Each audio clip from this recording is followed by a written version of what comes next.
Hi friends ಹೇಳಪ್ಪ. Hi friends, ಇವತ್ತಿನ ವಿಷಯ ಏನಪ್ಪ ಅಂದ್ರೆ ನಮ್ಮ ಶಿಷ್ಯ ನಮ್ಮ ರೂಮ್ ಹತ್ರ ಬಂದಿದ್ದ.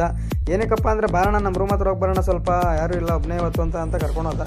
ಸರಿ ಆಯ್ತು ಅಂದ್ಬಿಟ್ಟು ಅಲ್ಲಿಂದ ಹೋಗಿದ್ದ ಅವ್ನ ರೂಮ್ ಹತ್ರ. ಈ ಫಿಗರ್ ಎಲ್ಲೋ ನೋಡ್ದಂಗೈತಲ್ಲ, ನಂಗೂ ಹಂಗೆ ಅನ್ನಿಸ್ತಾ ಐತೆ. ಸರಿ ಆಯ್ತು ಅಂದ್ಬಿಟ್ಟು ಮೂಲ ಇವಾಗಾದ್ರೂ ಏನು ಹೇಳೋ ಬರ್ತಾ ಇದೀನಲ್ಲ ಜೊತೆಗೆ, ಇವಾಗಾದ್ರೂ ಹೇಳೋ ಹೋಗ್ಲಿ ಏನು ಮ್ಯಾಟ್ರು ಅಂದ್ರೆ ಏನಿಲ್ಲ ಬರೋಣ ಒಬ್ಬನೇ ಇದ್ದೀನಿ ರೂಮಲ್ಲಿ, ಅದಕ್ಕೆ ಕರ್ಕೊಂಬಂದೆ. ಯಾರು ಇಲ್ಲ ರೂಮಲ್ಲಿ ಇವತ್ತು, ಎಲ್ಲ ಹುಡುಗರೆಲ್ಲ ಊರಿಗೆ ಹೋಗೋರೆ ಅಂದ. ಸರಿ ಆಯ್ತು ಅಂತೇಳಿ 12ವರೆಗೆ ಎಲ್ಲರೂ ಕೊಡಿಸ್ತೀನಿ, ಎಪ್ಸಪ್ಪ ಡ್ಯೂಟಿಗೆ ಹೋಗ್ಬೇಕು, ಏನು ಊಟ ಮಾಡಿದ್ದು ಹಾಕ್ಬಿಟ್ಟು ಅಂದರೆ ಅಲ್ಲಿ ನೋಡ್ರೆ ಚಿತ್ರಾನ್ನ ಮಾಡಿದ್ದೆ ಗೂಬ್ ನನ್ನ ಮಗ.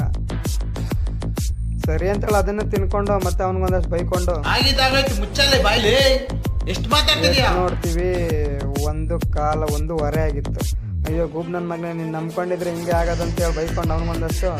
ಆಗ ನಾಯಿಗೆ ಹೋದ ಸ್ಪೀಡಾಗಿ ಕಂಪ್ನಿ ಹತ್ರಕ್ಕೆ ಟೈಮ್ ಬೇರೆ ಆಗೋಗಿತ್ತು, ನಮ್ಮ ಗಾಡಿಯಲ್ಲಿ ನಿಂತಿತ್ತು.